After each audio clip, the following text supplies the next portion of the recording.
అర్హులైన ప్రతి ఒక్కరికి సంక్షేమ పథకాలు అందించాలన్న ప్రభుత్వ లక్ష్యం నెరవేర్చాలని మెదక్ జిల్లా కలెక్టర్ రాహుల్ రాజ్ పేర్కొన్నారు. రెండవ రోజు నర్సాపూర్ మున్సిపాలిటీ ప్రజాపాలన వార్డు సభ కార్యక్రమంలో జిల్లా కలెక్టర్ రాహుల్ రాజ్ పాల్గొన్నారు. ఈ సందర్భంగా కలెక్టర్ మాట్లాడుతూ రాష్ట్ర ప్రభుత్వం ప్రతిష్టాత్మకంగా అమలు చేయనున్న 4 సంక్షేమ పథకాలకు జనవరి 26న ప్రారంభించుకోవడం శుభ పరిణామంగా పేర్కొన్నారు. వ్యవసాయ యోగ్యం గల భూములకు రైతు భరోసా అందించడం జరుగుతుందన్నారు. అర్హులైన ప్రతి ఒక్కరికి రేషన్ కార్డులు అందించాలని ప్రభుత్వం దృఢ నిశ్చయంతో ఉందని తెలిపారు.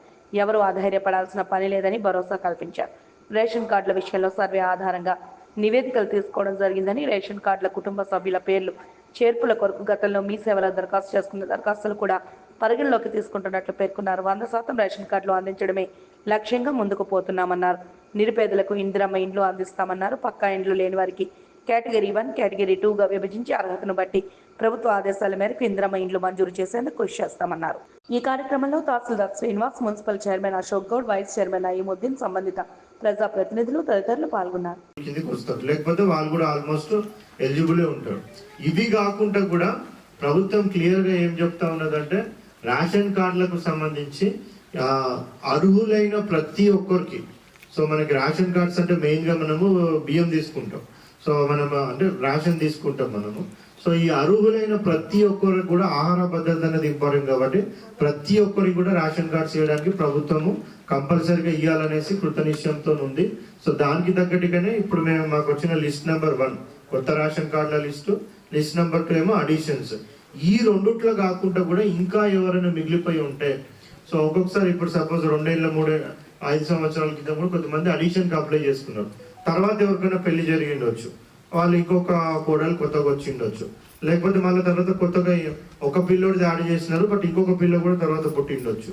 సో అటువంటి ఎవరైనా ఇంకా అడిషన్స్ కానివ్వండి, లేకపోతే మాకు ఆల్ టుగెదర్ అసలు ఇప్పుడు వరకు మేము ఇంతకుముందు ప్రజాపాలన కానీ ఎప్పుడు కూడా మేము అప్లై చేసుకోలేదు, లేకపోతే మేము అప్లై చేసుకున్నా కానీ మా సర్వేలో మా పేరు రాలేదు తీసుకుంటారు ఒక్కొక్కసారి. సో వాళ్ళకి ఇప్పుడు నాకు కూడా సర్వే చేసినాము, నాకు కూడా రేషన్ కార్డు లేదు అనేసి నేను టిక్కు పెట్టినాను. సో మా ఇంటికి కూడా వస్తారు, వాళ్ళు వచ్చినప్పుడు గవర్నమెంట్ జాబ్ హోల్డర్ కాబట్టి నాకు రేషన్ కార్డు ఇయ్యారు. సో అట్లా వాళ్ళు వెరిఫై చేసి ఎవరైనా ఇనెలిజిబుల్ ఉంటే వాళ్ళు తీసేస్తారు. బట్ మన గ్రామ పంచాయతీలోనైతే ఆల్మోస్ట్ ఆ కొత్త రేషన్ కార్డులో అందరు ఎలిజిబుల్ అనేసి చెప్తా ఉన్నారు. తర్వాత ఏంటంటే కొద్దిమంది మీ సేవలు అప్లై చేసుకున్నారు, ఒక 4 ఏళ్ల క్రితము, 3 ఏళ్ల క్రితము, 5 సంవత్సరాల క్రితం చేసుకున్నారు. అవేవి కూడా ఇప్పుడు వరకు వెరిఫై చేయలేదు, అవన్నీ అట్లనే పెండింగ్ ఉన్నాయి. సో అవన్నీ కూడా ప్రభుత్వం తీసి అవి ఏంటంటే అడిషన్స్ అనమాట. సో అంటే ఎవరో ఒకరు కానీ ఇద్దరు కానీ ఎవరైనా కొత్తగా పెళ్ళయి వచ్చినప్పుడు, సో వాళ్ళది లేకపోతే కొత్తగా ఎవరైనా వాళ్ళకి పిల్లలు పుట్టినప్పుడు వాళ్ళ అడిషన్ పెట్టుకున్నారు. అవి ఇప్పటి వరకు ప్రభుత్వం ఏం డిసిజన్ తీసుకోలేదు. ప్రతిష్టాత్మకంగా ఈ 26th జనవరి నుంచి ఒక 4 ఇంపార్టెంట్ స్కీమ్స్ లాంచ్ చేయబోతా ఉన్నారు. ఒకటేమో రైతు భరోసా. సో ఏదైతే మనకి పెట్టుబడి సాయం కూడా రైతులకు ఇస్తా ఉన్నామో, సో దాన్ని 10,000 నుంచి 12,000 పెంచడం జరిగింది. సో సీజన్కి 6,000 చొప్పున, సంవత్సరానికి 12,000, ఎకరానికి చొప్పున అది రైతు భరోసా స్కీమ్ ఒకటి మనం 26 జనవరి నుంచి లాంచ్ చేయబోతా ఉన్నాం. అదేవిధంగా ఇందిరమ్మ ఆత్మీయ భరోసా.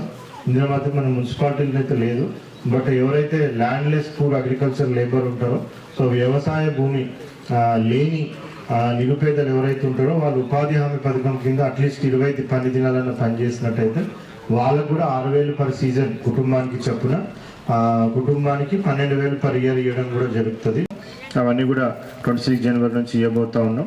అదేవిధంగా ఇందిరమ్మ ఇళ్ళు. సో ఇందిరమ్మ ఇళ్ళు కూడా మళ్ళీ మనం 26 జనవరి నుంచి లాంచ్ చేసుకోబోతా ఉన్నాం. సో ఈరోజు వార్డ్ సభ పెట్టడానికి ముఖ్య ఉద్దేశం ఏంటంటే, సో ఎస్పెషల్లీ మున్సిపాలిటీల, సో వార్డుకి కూడా మనం